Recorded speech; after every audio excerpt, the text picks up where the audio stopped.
pressure, right? Thanks for the introductions.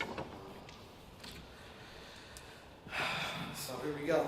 I have a couple minutes to talk about Black Lives Matter. I'm pretty sure everyone's eager to hear about it. I would just like to frame it as a black person coming from the United States. We have a lot of intellectuals that are probably not recognized internationally, and maybe they are, but I would always like to first start by acknowledging our ancestors, be it those slaves who have built the country of the United States and built many countries, be it our Aboriginal brothers and sisters who are still going through genocide, or my ancestors that are no longer with us. So first, I would like to say peace upon them. A little nervous, it's okay. So I like to start by saying a quote by James Baldwin. He said, "To be a Negro in this country and to be relatively conscious is to be in a rage almost all the time." And so as we look at the Black Lives Matter movement, a lot of us see a lot of young, angry people, right? You see these people willing to stop traffic in a way. A lot of times across the world, we see highways shut down, streets, trains, trams, and a lot of questions arise, right? With this anger, what are you going to do with it? And I think that's the best question, right? But I don't believe that it's posed at the right set of people. And so if you have a segment of the population, just looking at some small statistics saying that over 55% of the world are people that's 25 years or younger, meaning that the changing of the world is up to almost 55% of the people, that within a decade, all these people will be in some kind of form of power, right? They'll be in college, they'll be in parliament, they'll be in Congress. The powers that be is forever changing. And so the question really is to the powers that be, what are you going to do with all this anger that's outside in the streets? A lot of this anger comes out of a place called Ferguson, Missouri. It's a place where I grew up. It's 8 minutes from my house.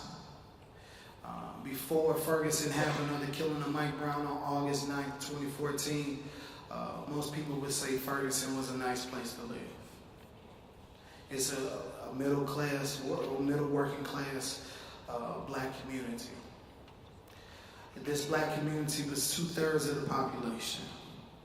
The median income was over $35,000 a year.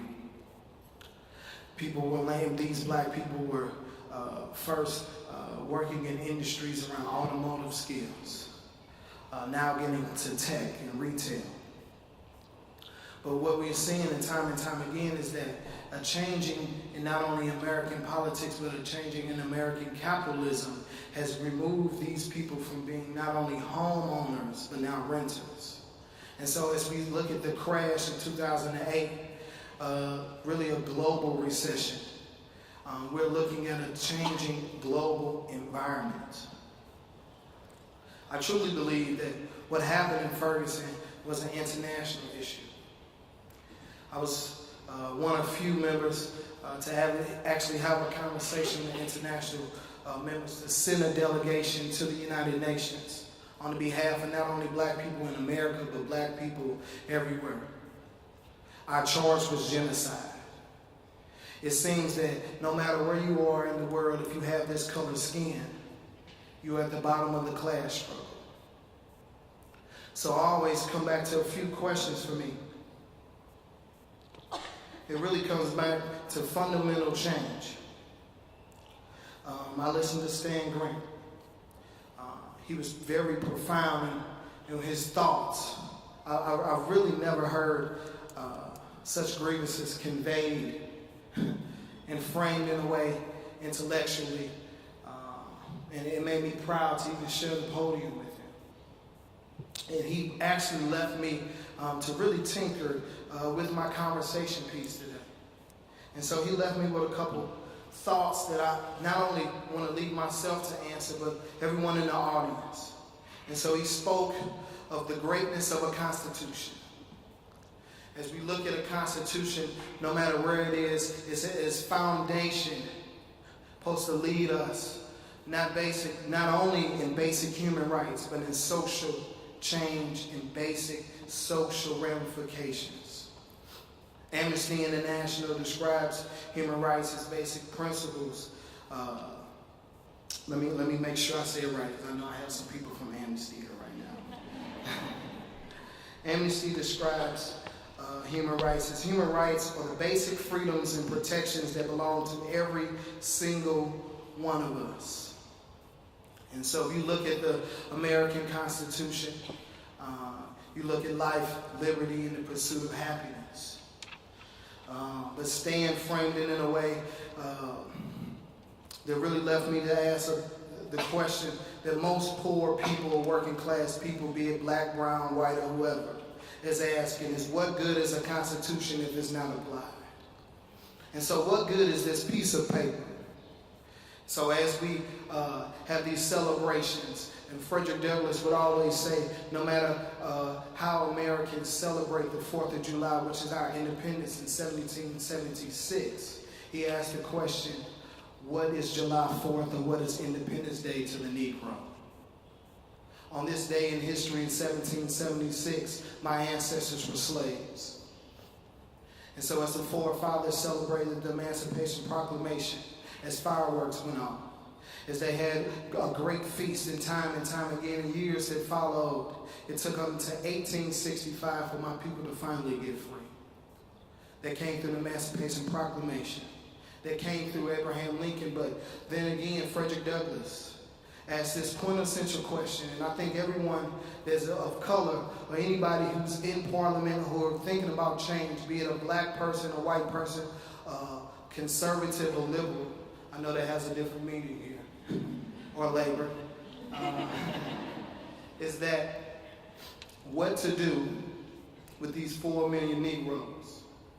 And he asked the question of basically what to do with these newly freed individuals. And so if you look at Aboriginal people, when the Constitution came, they also were enslaved. Not in the American lexicon, but in a way that left them out. That left them always behind.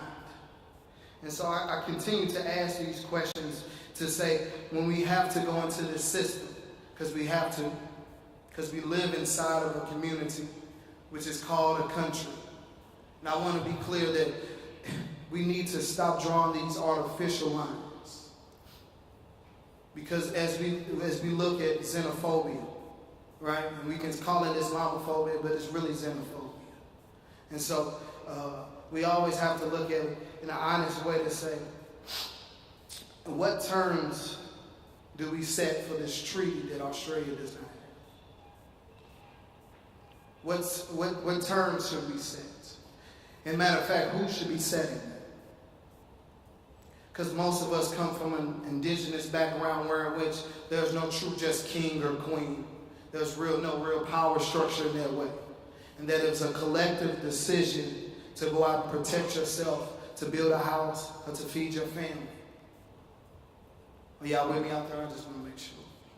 I see, I don't want y'all to fall asleep after that. So as I look at things, I always have to quote some of the great philosophers, right? The greatest philosopher of any young black person I've ever known is Tupac Shakur.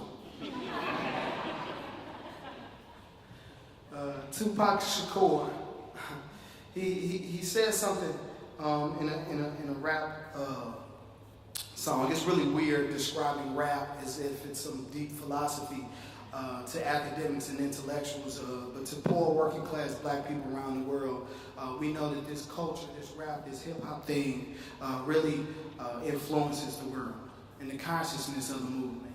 And so he said, Tupac says, when it rains, it pours. Right? He said, we have money for wars, but we can't feed the poor. And he goes on to really say, we have no hope for the future, which really means we have no hope for the youth, which means we have no hope for the future. And so what you're seeing across this world is young people, be it in sub-Saharan Africa, rising up in Burkina Faso or the Congo, what you're seeing in the streets of Ferguson and Baltimore, and what I saw Sunday in Melbourne and across Australia is young black people actually politicized in a way that most people cannot fully understand. Is that almost through osmosis, black people find out what is their political and social economic role in society. And so when we go through these schools and we look at our own schools, be it in a remote place, a remote rural town in Mississippi or a remote town in Australia, what we're seeing is people who are not being educated for the system, who's being disenfranchised, I believe, purposely. People want to criticize and say, well, maybe the system is broken. I am not a person who believes the system is broken. I believe it is functioning exactly as it was designed. It was designed to keep people out of the system. And so when we ask for the terms of the treaty, what is it for the left or the right, for the settlers or the descendants of the settlers or those who benefit the most from it? What is the benefit for them to come to the table to negotiate and compromise? As we see in the world, I honestly believe that their position to come to the table is ultimately up to, do you want society to thrive, survive, or perish? A Black Lives Matter movement only comes about through a radical Dr. King. And so as we see Dr. King pre-65, he was playing in the parameters of not only a national legal confine, but he was playing inside of a legal construct that did not fully represent black people. And so when you saw Ferguson, Missouri, it did not look like the America that you see on your TV. It looked somewhere like a war zone. Ferguson looked like Fallujah. It looked like a place in the Congo. And it may not be bombs, right? It may not look like what you might see in Iraq, but I want to tell you that Ferguson is the beginning of somewhere like Iraq. And that they did not start just dropping bombs one day, right? One day they started with repressing the people who were always oppressed. And that their permanent status of oppression being tested by the most weakest and most marginalized had to be responded to in a heavy-handed way. And so what you saw was tanks, tear gas, MRAPs, rubber bullets. Things that you may not have seen on the TV, but drones were flying over our head. And so in astonishment, we continue to come outside. And in astonishment to black poor people who have voted time and time again. In 2008 for Barack Obama, we showed up again historically in 2012. We are astonished to see Obama did not speak to the grievances of poor black people. And that droves of black people who came outside to vote for him was left no different from how George Bush left black poor people in Hurricane Katrina in New Orleans. No different from how Barack Obama leaves his East African brothers and sisters in Eritrea and Ethiopia to starve to death. I don't want to come here to be so harsh like I was on the radio this week. I just want to say that while we are dying in the street, my question ultimately lies, be it in the liberals and the progressives and those who call themselves the left, to say, where will you stand up? This question is troubling to me because as we need more voters are being incarcerated in the United States of America. As we're asking people to come out and work through this problem, I believe this problem is not a problem that we can just pray through, give charity to, or vote through. Because time and time again, what we've seen is the right mobilized, and they speak out in such strong and harsh language, and it seems that they are conservatives in the core. And what are they conservative? the foundation of this country, be it America or Australia, gerrymandered districts and disenfranchised voters, poverty in remote areas, poor and failing health care if you're a person of color. They are concerned in this. But my problem always lies with the liberals. Because as the liberals, it's always slow to respond in real time to our cries. Always. And so as we look to Kennedy and whoever else, and Obama and Jimmy Carter and Bill Clinton, be it progressive or liberal or left or soft left or hard left, poor, working class, black and brown people are dying. So my question always comes back to, what are we going to do? And we have to act. And so I have a quote. I'm not going to mess this quote up, I promise, and I'll be done. It came at the founding of our country. And that our country, ultimately, leaders and founding father, Thomas Jefferson, almost knew what was going on. He seen the tyranny show up, and he was sure that it may come again. And so he looked in the halls and all these meetings, and he said, these people are not to be trusted. And so Thomas Jefferson says, when in the course of human events, it becomes necessary for one person to dissolve the political bands which have connected them with another, and to assume among the powers of the earth the separate and equal station to which the laws of nature and nature of God entitles them. A decent respect to the opinions of mankind requires that we should declare the causes which impel them to the separation. We hold these truths to be self-evident, that all men are created equal. I know everyone heard that. That they are endowed by the Creator with certain inalienable rights. That among these are life, liberty, and the pursuit of happiness.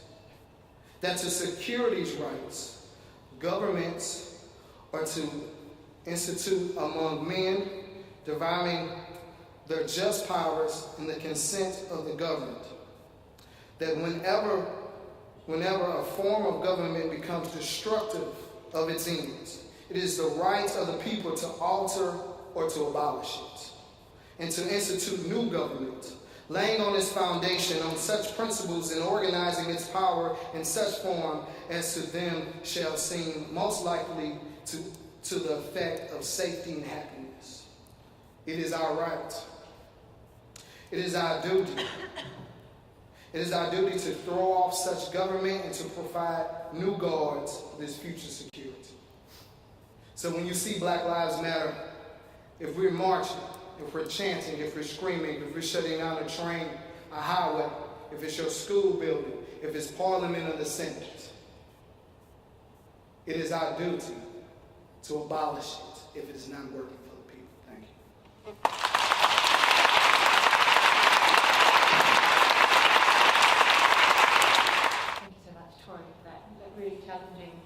Challenging talk on an issue that's is more and more significant, more and more important, given the events in the US. So we'll take some questions now for Tory.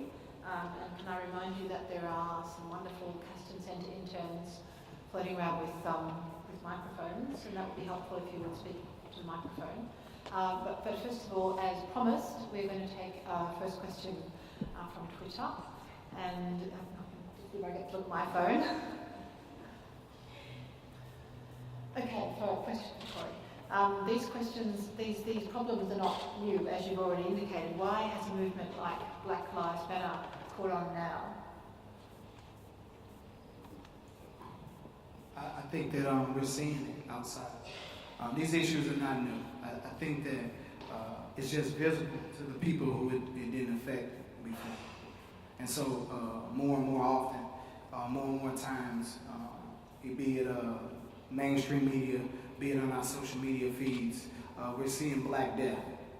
And we're seeing Black death at some of the highest rates that we've ever seen. And so as people start to scream and holler and cry out in the streets more and more often, the movement will gain validity, it will gain visibility, and hopefully it will be in a position to actually bring change.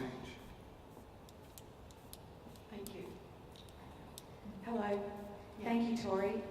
My name's Anala Cooper. I'm a Yawuru woman of Kimberley in Broome. And as an Aboriginal woman, I'm very aware that my appearance does not fit many Australians' idea of what an Aboriginal person should look like. I'm also very conscious of my privilege as a person of colour who has light skin. I have family in Miami, and recently we've been talking to them about us going to Miami to visit. And I'm actually a bit scared about going there. When I said I was scared, they asked why, and I said, well, they're killing black people in the street for no reason. They're killing brown people, and it makes me scared. And then I thought, maybe I don't have a right to be scared, because I have been to your country over half a dozen times and have always felt safe. Originally, my question to you was going to be about fear and anger, but I'd rather ask you, as a black man in America, how you have seen resilience and strength among the black community rise or not recently. I want to speak to your fear too. And so as we march in the streets, I'm not going to lie to you, I'm afraid too. I'm afraid that someone may shoot. I see neo-Nazis in Australia. I didn't think that was going to happen. I didn't think it was neo-Nazis here, but I knew it was racist here. And so, I really gained my strength. I would say, like most black people, people of color, the strongest person I know is a black woman. And so I ultimately get my strength from my mother and all the black mothers who had to be silently strong, And so as we look at the movement, we have to draw our strength, but also empower our women. And so if it wasn't for strong black women marching with me in the streets and strong black women staying at home, taking care of the kids, or strong black women who just can't get off work because they make less than men, that's where I draw my strength from.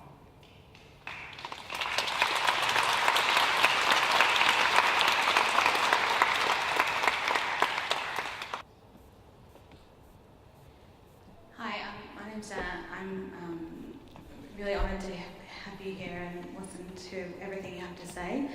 I'm half American, and so I follow what's happening overseas really closely, and it's really deeply troubling for me and my identity.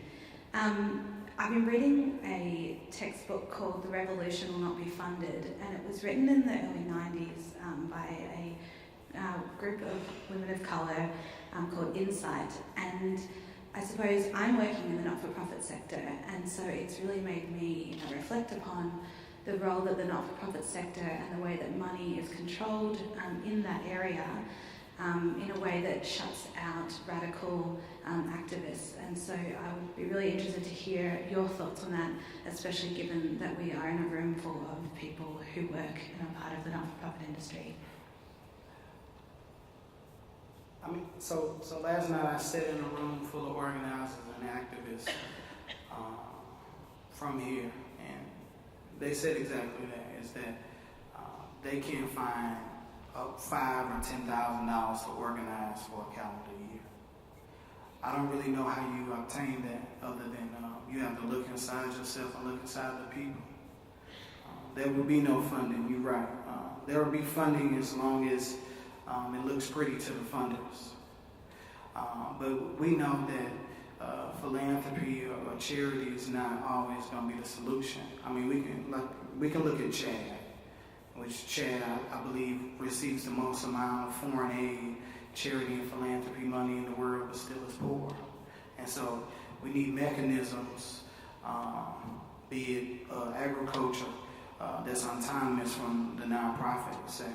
And if you're really a radical person in the nonprofit sector, you would write a check for what they have or what they need, and you would just move on. You would leave us to our own accord. Thank you.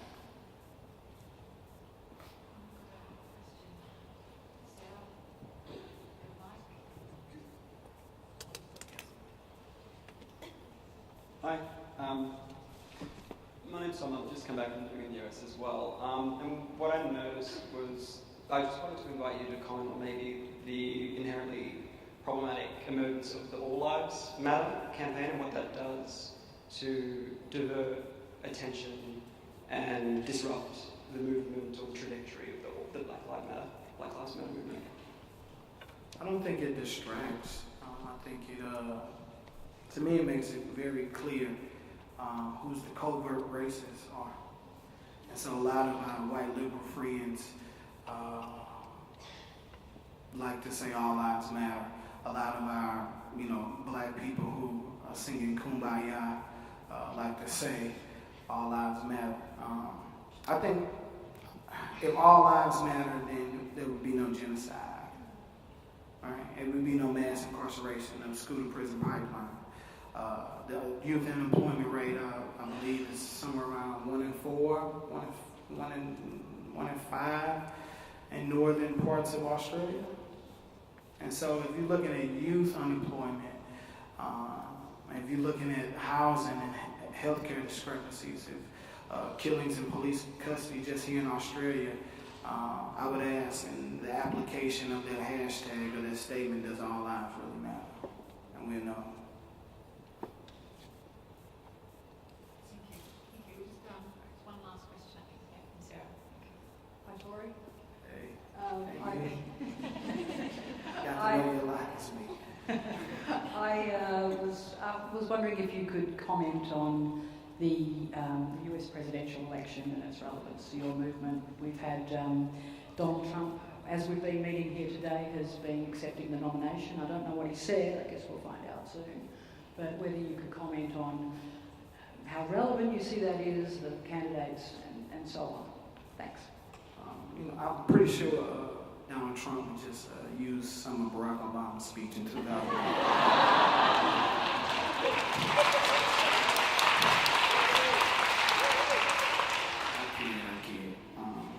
He's not that smart to read off the so I'm probably in the super minority to say I really see no difference between Donald Trump and Hillary Clinton. Honestly, I believe that Trump talks about it, but ultimately, when it comes down to money, capitalists won't allow Donald Trump to do the things that he says. America is not a democracy; it's a capitalistic country. It just cares about money. But Hillary, which is the liberal, who really, said that she would never sit down with any of us. Loves war. And so I always say, if you look at a presidency's platform or someone that's running, you look at their foreign platform first. And so as a person who destabilized Honduras, who destabilized North Africa by killing Gaddafi, who went on national TV and said she would go into any place in the world to remove any regime that she deems not aligned with American ideology. My fear is that at best we will have a gradual reemergence of the civil rights movement where it would be more black and brown people and people of color to make more money and not actually affect change in the power dynamics. And at worst, it'll be another war on black people.